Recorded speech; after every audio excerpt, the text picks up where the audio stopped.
আরে আপনার কাবা ঘরই তো হিন্দুর টাকা দিয়ে করা আছে। পাগলের বাচ্চা কয় কাবা ঘর বানিয়েছে হিন্দু। তা এনায়তুল্লাহ আব্বাসী সাহেব, এই কাবাঘর কে বানিয়েছে? আমরা তো এই যে সিরাত রাসুল আল্লাহতে ওখানে দেখি, সিরাত রাসুল আল্লাহতে আমরা দেখি যে এই কাবাঘরটা তো ওই যে মুত্তালিবের আমলেই এইটা মানে ভেঙে চুরে নতুন করে তৈরি করছিল, এটাই তো বলা আছে। আর তা বাদে যদি আমরা ধরেও নেই যে মানে এইটা ওই যে মক্কা যেখানে বর্তমানে আছে সেখানে এই কাবাঘর, তো এটার মধ্যে 360টা মূর্তি ছিল, লাত মানাত উজ্জা ইত্যাদি, তাই না? এবং প্রধান দেবতা ছিল হুবল, যাকে ওই যে কুরাইশা আল্লাহ বলে ডাকতো, তাই না? তো এটা তো কুরাইশাই বানিয়ে তারপরে সেখানে তাদের এই মূর্তিগুলো স্থাপন করছিল। যেমন ভারতে যে সমস্ত যে সমস্ত মন্দির সেগুলো কি পরবর্তীতে এসে মুসলমানরা অনেক জায়গায় দখল করে তারপরে সেগুলোকে করছে, ওই মসজিদে রূপান্তর করছে। তো তাহলে যদি প্রকৃত ঐতিহাসিক তথ্য থেকে কেউ কিছু বলতে যায় তাহলে তো বলতেই হবে যে ওটা হিন্দুরা তৈরি করেছিল। আচ্ছা, এটা বাদ দিলাম। এই যে ইস্তাম্বুলে এই যে হায়া সোফিয়া যে এখন মসজিদ, তাই না? তো এইটা তো সেই 550 খ্রিস্টাব্দে জাস্টিনিয়ান তৎকালীন যে ওই তৎকালীন যে ওই যে বাইজান্টাইন যে সাম্রাজ্যের রাজা জাস্টিনিয়ান সে এই 550 খ্রিস্টাব্দের দিক, অর্থাৎ মোহাম্মদ জন্মেরও 100 বছর আগে, 100-150 বছর আগে এইটা একটা বিশাল চার্চ হিসাবে তৈরি করছিল, কি করে নাই? পরবর্তীতে যখন মুসলমানরা এই তুরস্ক দখল করে তারপরে এটাকে কি করে মসজিদে রূপান্তর করে, তাই তো? তো এরপরে একেবারে এই যে যখন তুরস্কে কামাল আতাতুর্কের সময় যখন কামাল আতাতুর্ক খিলাফত বাতিল করে দিল, তখন কিন্তু এই মসজিদটা বন্ধ করে দিল খ্রিস্টানদের প্রতি সম্মান দেখানোর জন্য। কেন? কারণ এটা তো খ্রিস্টানদের চার্চ ছিল। এই কিছুদিন আগে এসে হঠাৎ করে আবার এই যে এরদোগান এটাকে আবার মসজিদ হিসাবে ডিক্লেয়ার করে সেটাকে একটা ঐতিহাসিক নিদর্শনের জায়গা হিসাবে উন্মুক্ত করে দিয়েছে। তো এখন এটা তো ইসলাম ধর্মের বিধান। আমি দেখলাম যে একবার জাকির নাইককে জিজ্ঞেস করা হয়েছিল যে অমুসলিমদের উপাসনালয় দখল করে সেগুলোকে কি মসজিদে রূপান্তর করা যাবে? তো বলছে হ্যাঁ, যাবে। তো এটা তো ইসলামের বিধান এবং ইসলাম তো এই কাজটাই করেছে, তাই না? ইসলাম তো বেসিক্যালি ভারতবর্ষে এই যে বাবরি মসজিদ, তো এখানেও ওই যে বাবর যখন ভারতবর্ষ আক্রমণ করে দখল করলো, তা এর আগে এখানে ছিল একটা মন্দির। প্রত্নতাত্ত্বিক যে গবেষণা বা যে নমুনা যেগুলো পাওয়া যায়, তো এটা তো 100% মন্দির ছিল।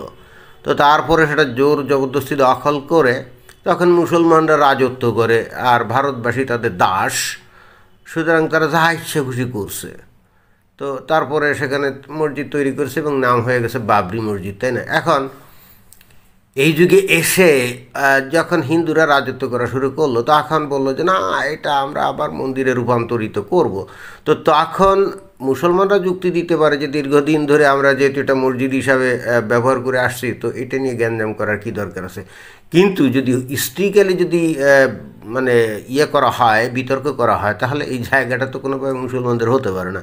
যেমন এই হায়া সোফিয়া এই জায়গাটা তো কোনোভাবেই মুসলমানদের হতে পারে না, তাই না? একেবারে হুবহু সেই ঘটনাটাই তো এই মক্কার কাবাঘরের ক্ষেত্রে প্রযোজ্য। তো এখানে এই যে কুরাইশরা তারা নিজেরাই হলে মন্দির তৈরি করছিল, তারপরে নবী মুহাম্মদ সেখানে ইসলাম প্রচার করে তারপরে যখন উনি মক্কা দখল করার পরে ওর মধ্য থেকে যে মূর্তিগুলো ছিল সেগুলো বাইর করে ফেলে দিলেন এবং সেটাকেই তিনি বললেন যে এটাই হলো আমার আল্লাহর ঘর, মসজিদ, তাই না? এবং তারপরে উনি কিছু কাহিনী বলা শুরু করলেন। সে কাহিনীগুলো কি? যার কিন্তু কোনো ভিত্তি নেই। কাহিনী হচ্ছে যে আদমকে নাকি আদম আর হাওয়া যখন পৃথিবীতে নামছিল, আদম নাকি পড়ছিল ওই যে শ্রীলঙ্কায়, হাওয়া পড়ছিল মক্কায়, তারপরে আদম এখান থেকে গেল ওই সেই মক্কায়, কীভাবে গেল, মানে এটা এতটাই অযৌক্তিক এবং অবাস্তব এই কাহিনীটা কেউ কিন্তু বিশ্বাস করার কোনো কথা না। কারণ হচ্ছে যে এই যে বেহেশত কোথায়, সেখান থেকে আদম আর হাওয়া এদের সাইজ তো কত 90 ফুট ছিল, তাই না? তারা আসলো কীভাবে এখানে? কি রকেটে চড়ে পাঠাইছিল নাকি না বোরাকে চড়ে পাঠাইছিল, তো এগুলোর তো কোনো বর্ণনা নেই। এমনিতে তো সেই 7 আসমানের উপরে আমরা যদি ধরেও নেই যে একেবারে সর্বনিম্ন আসমান হলো সেই বেহেশত, তো সেখানে আদম আর হাওয়া ঘোরাঘুরি করতো, তো সেখান থেকে আসলো কী করে? এই যে মহাশূন্যের মধ্য দিয়ে কিভাবে আসলো? হ্যাঁ, আর মানে এইটার কি কোনো এইটা কি মুমিন মুসলমানদের মাথায় একবারও কি প্রশ্নগুলো আসে যে এটা কীভাবে আসলো? কিন্তু দেখবেন যে আপনি যদি বাইবেল পড়েন সেখানে কিন্তু এই অসঙ্গতিটা নাই, কারণ ওরা তো শিক্ষিত লোকজন, ওরা শিক্ষিত লোকজন লিখছে, তো এই জন্য কাহিনীর মধ্যে অসঙ্গতি কম। কারণ বাইবেলে বলা আছে সেখানে আদম হাওয়ারে তৈরি করে একটা জায়গায় ছেড়ে দিল ঈশ্বর। কোথায়? ইডেন উদ্যানে। তো ইডেন উদ্যান কোথায়? পৃথিবীর মধ্যে। এটা কিন্তু ওই যে বেহেশতে না, উপরে না। তো পৃথিবীর মধ্যে সেখানে একটা সুন্দর উদ্যান তৈরি করলো ঈশ্বর। তারপরে সেখানে আদম আর হাওয়াকে ছেড়ে দিল, বললো যে এখানে খা ঘোর ঘাড় যেমন ইচ্ছে খুশি চল ফের ইত্যাদি ইত্যাদি। তারপরে বললো যে জ্ঞান বৃক্ষের ফল খাস না। তো পরবর্তীতে সার্পেন্ট মানে সাপের প্ররোচনায়, ওখানে কিন্তু শয়তানের কথাও নেই, সাপের প্ররোচনায় আদম আর হাওয়া কী করলো? যে জ্ঞান বৃক্ষের ফল খেলো, এবং তারপর সাথে সাথে তারা বুঝতে পারলো যে তারা নগ্ন, অর্থাৎ তার আগ পর্যন্ত তাদের কিন্তু জ্ঞান বুদ্ধি ছিল না। তারপরে ঈশ্বর তাদেরকে ওখান থেকে লাথি মেরে বের করে দিল। কোথায় বের করে দিল? কারণ পৃথিবীর মধ্যেই তো এই উদ্যান থেকে জাস্ট বাইরে বের করে দিল। এখানে তো তাদের ওই মহাশূন্যের মধ্য দিয়ে পৃথিবীতে এসে পতিত হওয়ার বিষয় তো আসে না এখানে। কিন্তু ইসলামের ওই একই কাহিনী জ্ঞানবৃক্ষের জায়গায় বলছে গন্ধম বৃক্ষ, তাই না? তো এই গন্ধম বৃক্ষের ফল খাইতে নিষেধ করলো, আর বললো এই আদম আর হাওয়া তোরা ঘোরঘার। তারপরে শয়তানের প্ররোচনায় কী করলো? যে ওরা গন্ধম ফল খেলো এবং আল্লাহদেরকে লাথি মেরে ওখান থেকে বাইর করে দিল। তা ভাই বাইর তো করছো, ইটস ওকে ফাইন, কিন্তু সে তো প্রথম আসমান মানে সেই বেহেশত, সে তো মানে লক্ষ লক্ষ কোটি কোটি আলোকবর্ষ দূরে। এখন তো মানে হুজুরা বলছে বিজ্ঞানের সাথে মিলাতে গিয়ে মহাবিশ্বের সীমানার পরে নাকি প্রথম আসমান, এইগুলো কিন্তু বলে এখন। কারণ যখন দেখছে যে এই যে কিছুদিন আগে, এর আগে তো এই যে হাবল টেলিস্কোপ ছিল, তারপরে যে জেমস ওয়েব টেলিস্কোপ, এটা তো এই যে 1350 কোটি আলোকবর্ষ দূরের ওই যে গ্যালাক্সি আবিষ্কার করছে না, তো তখনই তো এই যে আসমানের ধারণাগুলো মানে খান হয়ে ভেঙে যায়, তাই না? তখন তো আর মানে প্রথম আসমান, দ্বিতীয় আসমান, তৃতীয় আসমান, এটাতে কমপ্লিটলি ওই প্রাচীনকালের কল্পিত বিষয় ধ্যান ধারণা, কারণ তারা তো আর মহাবিশ্ব সম্পর্কে কিছু জানতো না। তো সেগুলাই তো ইসলামের মধ্যে ঢুকছে কাহিনী করে, তাই না? তো এখন বিজ্ঞানীরা এটা আবিষ্কার করছে, এটাকে তো ফেলেও দিতে পারে না। এই জন্য এটাকে মিলানোর জন্য বলে কি, এই যে মহাবিশ্বের একেবারে মানে সেই 1350 কোটি আলোকবর্ষ দূরের ওই পাশে হলেও মানে প্রথম আসমানের নিচেই হলো এসব। তো তাই যদি হয় তো 1350 কোটি আলোকবর্ষ দূরত্ব আদম আর হাওয়া এর মাঝখান দিয়ে কীভাবে আসলো? এই পৃথিবীতে সামান্য চাঁদের বুকে একটা ওই রকেট পাঠাতে কত প্রযুক্তিগত জ্ঞান লাগে, একটু এদিক ওদিক হলেই কিন্তু আর চাঁদের বুকে পড়ে না। আর এই যে মঙ্গল গ্রহে যান টান পাঠাচ্ছে, একটু এদিক ওদিক হলে আর যায় না। আর সেখানে 1350 কোটি আলোকবর্ষ দূর থেকে কোনো নভোযান টান ছাড়া আদম আর হাওয়া ফাল দিয়া এই পৃথিবীতে এসে পড়া, এটা কতটা মানে গাণিতিকভাবে একেবারে অসম্ভব ব্যাপার, এটা তাত্ত্বিকভাবে অসম্ভব ব্যাপার, আপনাদের যদি মহাবিশ্ব সম্পর্কে কোনো আইডিয়া থেকে থাকে। কিন্তু এই যে শিক্ষিত অশিক্ষিত, বিশেষ করে শিক্ষিত মুমিন মুসলমানরা, যারা এমনকি হয়তো পদার্থবিজ্ঞানেও ভালো করে পড়ছে, তারাও কিন্তু এটা বিশ্বাস করে। আমি জানি না এদের মাথায় কি আসলে ঘিলু নাকি না গোবর নাকি না সৌদি আরবের বালু ঢুকানো, মানে how actually they believe this type of fairy tales, how এটার কোনো ইয়ে হয়। তো যাই হোক, এখন ওই যে কাহিনী যেটা, সে আদম, তারপরে সে কি, আচ্ছা ঠিক আছে পৃথিবীতে এসে পড়লো, তা বাবা পড়বি পড়, ওই মক্কায় পড়লো, আরবের মরুভূমির মধ্যে হাওয়া, তোদের বডি তো 80-90 ফিট ছিল, তাই না?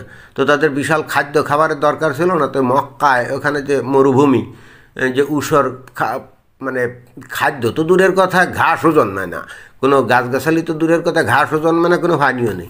তো ওখানে মক্কার মধ্যে পড়ে, মানে কাহিনীটা দেখেন, মানে কাহিনীটা তৈরি করতেও যে একেবারে চিন্তাভাবনা করেন, এটা বোঝাই যায় কোনো রকম চিন্তাভাবনা ছাড়াই এই কাহিনিগুলো তৈরি করে তারপরে এগুলো প্রচার করছে। এবং এরপরে হচ্ছে কি, যখন মানুষ প্রশ্ন করতো তখন তাদের এই প্রশ্ন করতে কিন্তু অনুৎসাহিত করা হতো এবং বলতো যে এই যারা প্রশ্ন করবে তারা ঈমান হারা হয়ে যাবে। আপনি দেখেন না, মক্কায় এখনও পর্যন্ত সৌদি আরব কোটি কোটি ডলার খরচ করেও কিন্তু সেখানে ওই যে গাছপালাগুলোর গোড়ায় কী পরিমাণ পানি দেয় তারা, তাই না? তারপরে যে অল্প কিছু গাছ রাস্তার আশেপাশে আছে, যদি যারা নাকি মক্কায় গেছেন, তা ওখানে খাবার নাই, কিচ্ছু নাই, সেখানে অত বিশাল দৈত্যের মতো সেই হাওয়া।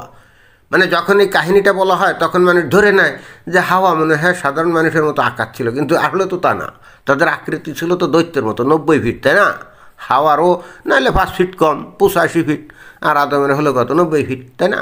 তো এর বিশাল খাবারের দরকার না, তো ওই মরুভূমির মধ্যে খাবার পেল কোথায়?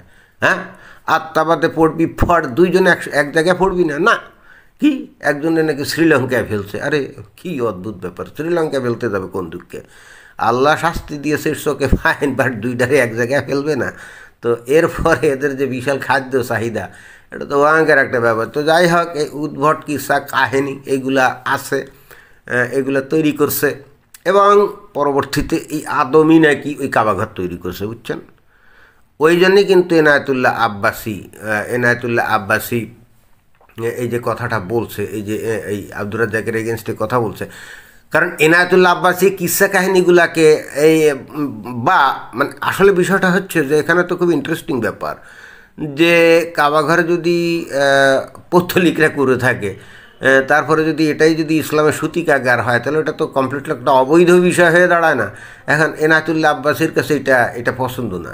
এখন বাবা তুমি পছন্দ না করলে তাতে তো কিছু যায় হয় না। হিস্ট্রিক্যাল কাহিনী, আচ্ছা হিস্ট্রিক্যাল কাহিনী বাদ দেন, জাস্ট যে ইসলামের যে কাহিনী, সেই কাহিনীতেও তো বলা হচ্ছে যে কুরাইশরা এই কাবাঘর তৈরি করছিল। তা কুরাইশরা কি মুসলমান ছিল নাকি?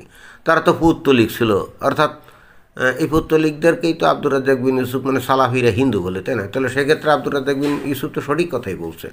এখানে এই যে এনায়েতুল্লাহ আব্বাসী উল্টাপাল্টা কথা বলতেছে, তাই না? তার কথার কোনো যুক্তি নেই, সে আসলে নিজস্ব একটা ধ্যান ধারণার উপরে কথা বলছে। তো তারপর দেখি কি বলে। আমি তো কথায় কথায় কাফের বলে, তোমরা কাফের না বলে মৌলবীরে ফাসেকও কইতে পারলা না?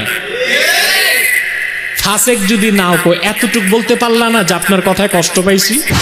মোহাম্মদ, আরে ভাই, তুমি কষ্ট পাইলে কি না পাইলে, এর ঘরে তো ইসলাম চলে না। এই আব্দুর রাজ্জাক বিন ইউসুফ এই সমস্ত হাদিস, তারপরে নবীর জীবনী, এগুলো সব ঠোঁটস্থ করে ফেলছে। তো সেখানে যা লেখা আছে আব্দুর রাজ্জাক বিন ইউসুফ তো সেটাই বলবে নাকি? এখন তোমার এটা পছন্দ হয় না, এইটা যদি মানে কুরাইশরা মানে পৌত্তলিকরা কাবাঘর তৈরি করছিল, তারপরে নবী সেটা দখল করে তারপরে বললো এটা আল্লাহর ঘর, তো এইটা তোমার শুনলে বা মুমিন মুসলমান যদি শুনলে তার হৃদয়ে যদি আঘাত লাগে, কষ্ট লাগে, তাতে তো কাহিনী চেঞ্জ হবে না কি? কাহিনী চেঞ্জ হয়ে যাবে নাকি? তা তুমি যাও এখন ওই যে ওই টাইম মেশিনে চড়ে 1400 বছর আগে ফিরে যাও, যে কাহিনিগুলো চেঞ্জ করে যাও। এখন মুমিন মুসলমানের কষ্ট লাগে বলে এখন ওই কোরআনে বা হাদিসে বা তাফসিরে বা সিরাতে লেখা থাকলে ওটা অবিশ্বাস করতে হবে, তাই না? এটা কমপ্লিটলি ধান্দাবাজি কথাবার্তা, আব্দুর রাজ্জাক বিন ইউসুফ হাদিসে যা লেখা আছে, সিরাতে যা লেখা আছে, তাফসিরে যা লেখা আছে সেটাই বলছে এবং সেটাই করা উচিত। ইসলাম তো সেটাই। মুমিন মুসলমানরা কি বিশ্বাস করে আর কি বিশ্বাস করে না, কি তার ভালো লাগে কি ভালো লাগে না, এর উপরে তো ইসলাম চলে না। ইসলাম চলে দলিলের উপরে। কি সেই দলিল? কোরআন, হাদিস, সিরাত, তাফসির। তো ওই আব্দুর রাজ্জাক বিন ইউসুফ তো সেই কথাগুলোই বলে যাচ্ছে, দলিলের কথা।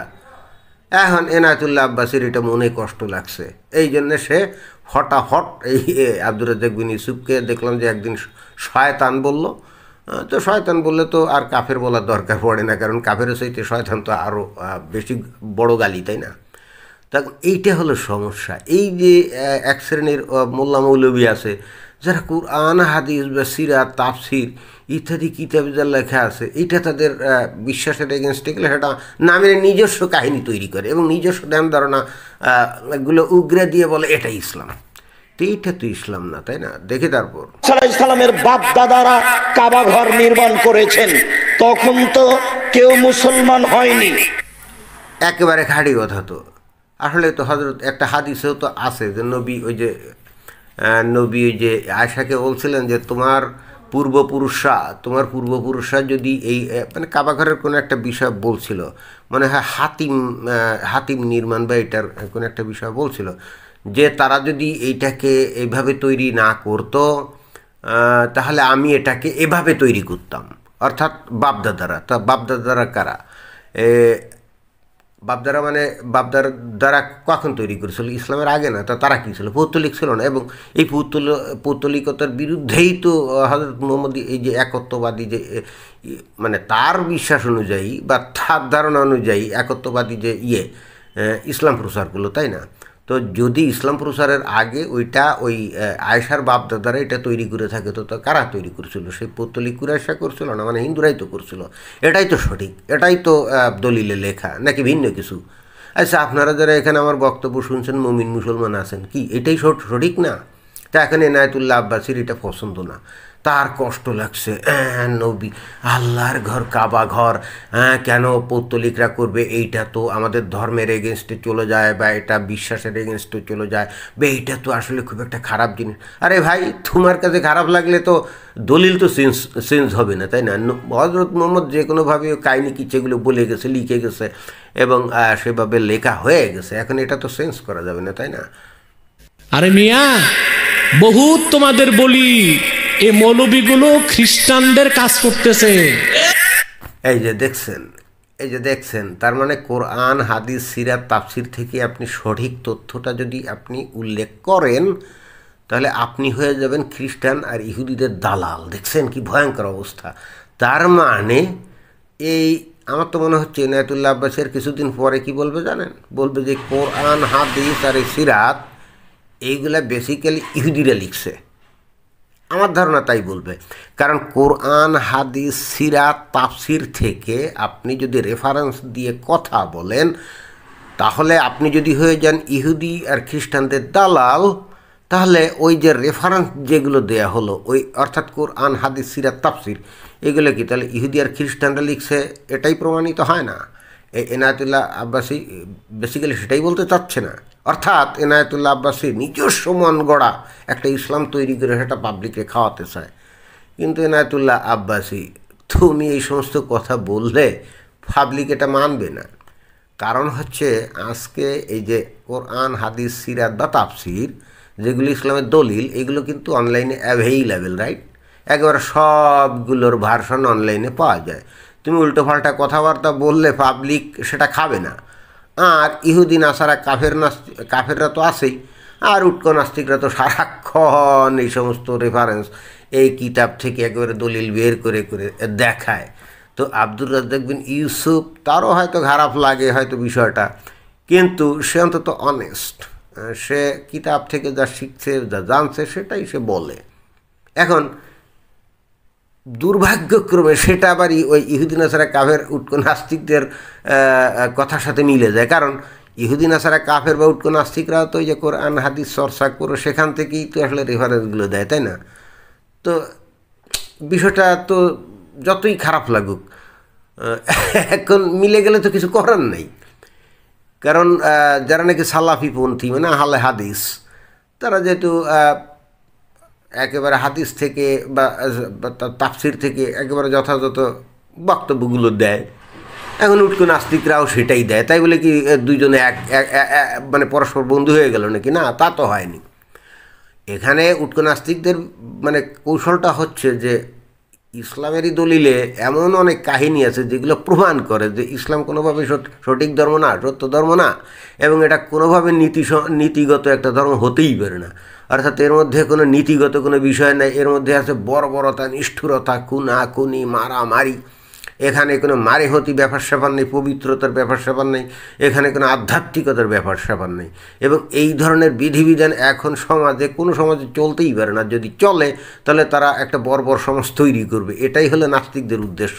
কিন্তু কিছু তো করার নেই।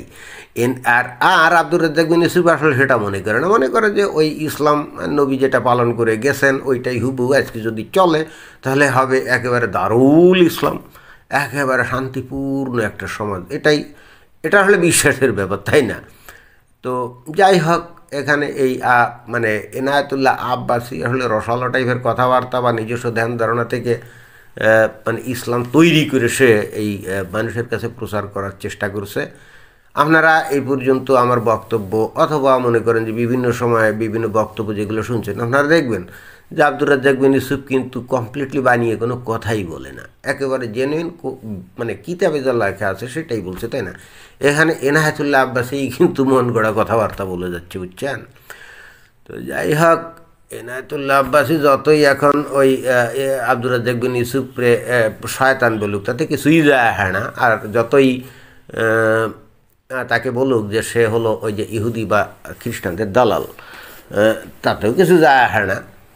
আর যদি তারপরও সে এটাই বিশ্বাস করে দৃঢ়ভাবে যে আব্দুর রাজ্জাক বিন ইউসুফ ইহুদি আর খ্রিস্টানদের দালাল, তাহলে এনায়েতুল্লাহ আব্বাসী একেবারে দ্ব্যর্থহীন ভাষায় প্রমাণ করে দিচ্ছে যে কোরআন হাদিস এটা ইহুদি আর ওই খ্রিস্টানদের লেখা। আমার তো মনে হয় যে কিছুদিন পরে এনায়েতুল্লাহ আব্বাসী হয়তো এই দাবিটাই হয়তো করা শুরু করতে পারে। আমার মনে হয় যে সময় চলে আসছে আর কি, তাই না?